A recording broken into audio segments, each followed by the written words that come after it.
प्यारे बच्चों, आपका मेरे चैनल BVM लाइन में बहुत बहुत स्वागत है। इस वीडियो को देख करके मेरे चैनल को सब्सक्राइब कीजिएगा। तो अगर आप और वीडियो देखना चाहते हैं तो डायरेक्ट मुझसे जुड़िए और मेरे चैनल को सब्सक्राइब कीजिएगा। जब आप सब्सक्राइब करेंगे तो मेरी वीडियोस डायरेक्ट आप तक पहुंच जाएगी। आइए, आज मैं वास्तविक संख्याएं कक्षा 10 के वास्तविक संख्याएं चैप्टर से दो सवाल आपको महत्वपूर्ण सवाल आपको बताऊंगा। इनमें से कोई न कोई प्रश्न आ सकता है या इससे मिलता जुलता हुआ प्रश्न आ सकता है, तो इसलिए ध्यान से दोनों ही प्रश्नों को ध्यान से देखिएगा और वीडियो पूरी देखिएगा। प्रश्न है, सिद्ध कीजिए कि 6 + √2 एक अपरिमेय संख्या है। ये सिद्ध करना अक्सर पूछा जाता है। प्री बोर्ड का पेपर है ये। इसमें 2 + √3 वाला इसको इसी तरह से हल करना है। अर्धवार्षिक परीक्षा का इसमें भी ये प्रश्न यहाँ पर देखिए, ये 6 + √2 एक अपरिमेय संख्या है, सिद्ध करना है। इसमें ये यहाँ पर एक प्रश्न पूछा गया है। एक दूसरा प्रश्न है, LCM HCF कैसे निकालते हैं, उसको भी देखिएगा। आइए प्रश्न हल करते हैं। प्रश्न है वास्तविक संख्या वाले चैप्टर से प्रश्न संख्या 1, जो कि हाफ ईयरली परीक्षा में इसकी आने की संभावना है। इसी तरह के प्रश्न पूछा जा सकता है। सिद्ध कीजिए कि 6 + √2 एक अपरिमेय संख्या है। हमको ये सिद्ध करना है। हल होगा इसका, कल्पना करते हैं कि संख्या 6 + √2 परिमेय है। 6 + √2 परिमेय है, तब 6 + √2 होना चाहिए। तब 6 + √2 होना चाहिए P/Q, जहां P व Q पूर्णांक और Q = 0। जहां पर P और Q, ये वाली संख्या दोनों पूर्णांक होनी चाहिए, धन पूर्णांक होनी चाहिए दोनों। और जो हर की संख्या Q है, Q = 0। Q का मान शून्य नहीं होना चाहिए। अगर शून्य हो जाएगा तो ये अपरिभाषित हो जाएगी, इसलिए इस कंडीशन को भी होना चाहिए उसमें। 6 + √2 बराबर P/Q है, P/Q। तो √2 बराबर क्या हो जाएगा, ये √2 यहां रहेगा, इस 6 का पक्षांतर करके लिख देंगे। P/Q पहले से है और पक्षांतर करके ये +6 है, यहां -6 हो जाएगा। तो संख्या हो जाएगी P/Q -6। √2 और P/Q -6 आपस में बराबर है, ये जो हमने कल्पना कर रखी है उसके अनुसार।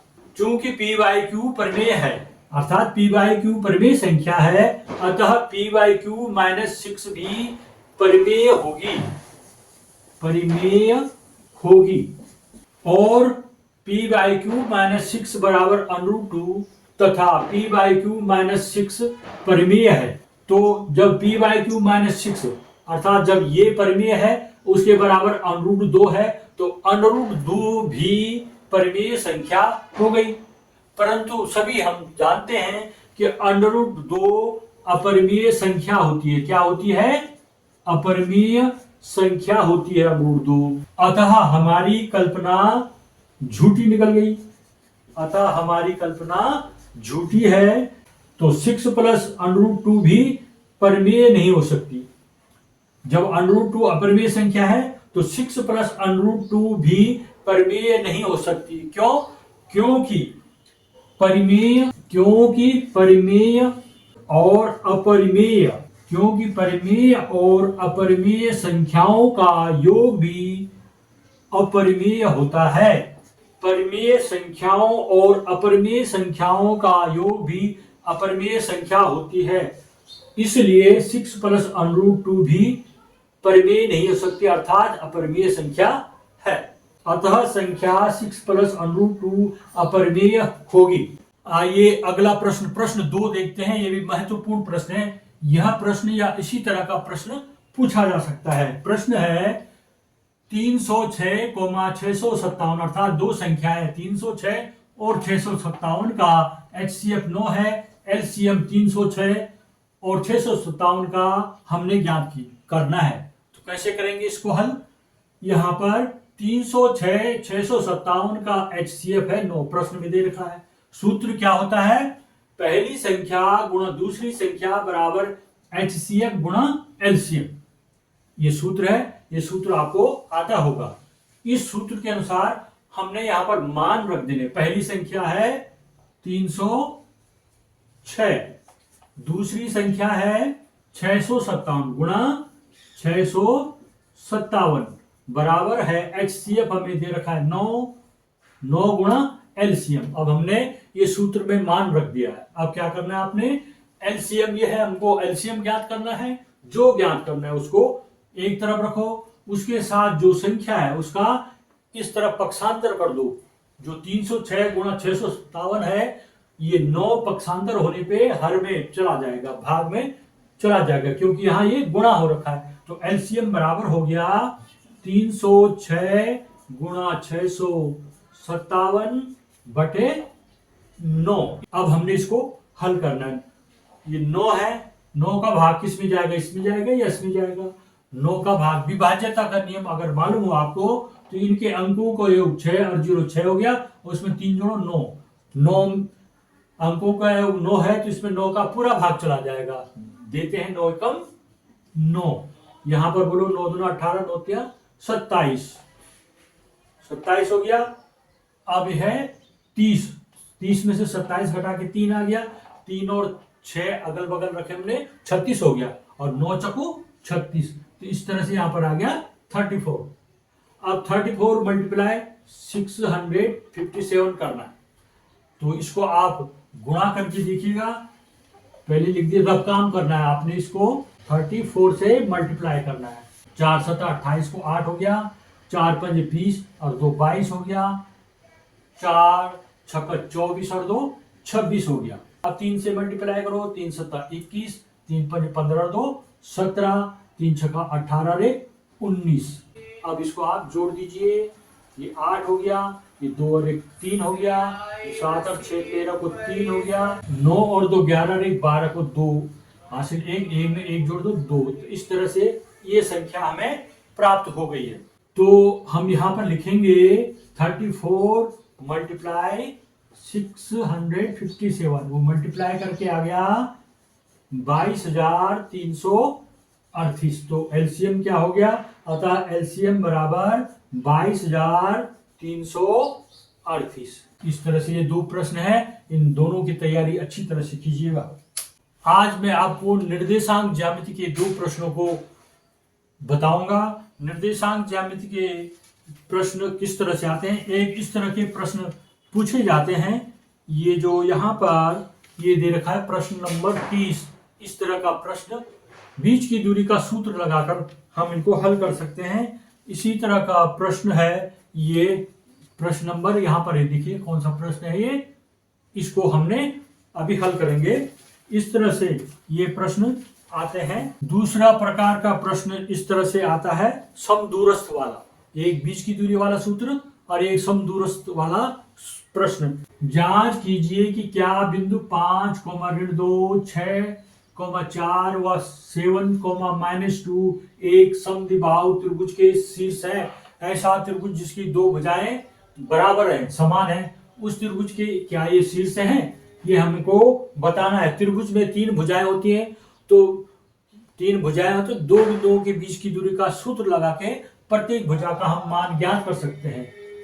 यहाँ पर है माना P है 5, -2, P बिंदु के निर्देशांक, Q बिंदु के निर्देशांक 6, 4 और R बिंदु के निर्देशांक 7, -2 है, जो कि त्रिभुज PQR के शीर्ष है। ये त्रिभुज PQR के शीर्ष बिंदु है। तो इन बिंदुओं से दो बिंदुओं के बीच की दूरी का सूत्र ज्ञात करके हम भुजाओं का मान ज्ञात कर सकते हैं। यहाँ पर देखना है x1 y1 क्या है, x2 y2 क्या है, x3 y3 क्या है, हमने यहाँ पर लिखना है। यहाँ पर देखिए P बराबर है 5, -2, तो पहला वाला पद x का होता है, दूसरा y का, पहला x का दूसरा y का, पहला x का दूसरा y का। ये चूंकि इसको हम पहला मानेंगे तो x1 बराबर हो जाएगा 5 और y1 बराबर हो जाएगा -2। यहाँ पर x2 बराबर हो जाएगा 6 और y2 बराबर हो जाएगा 4। इसी तरह से आगे करेंगे x3 बराबर हो जाएगा 7 और y3 बराबर हो जाएगा -2।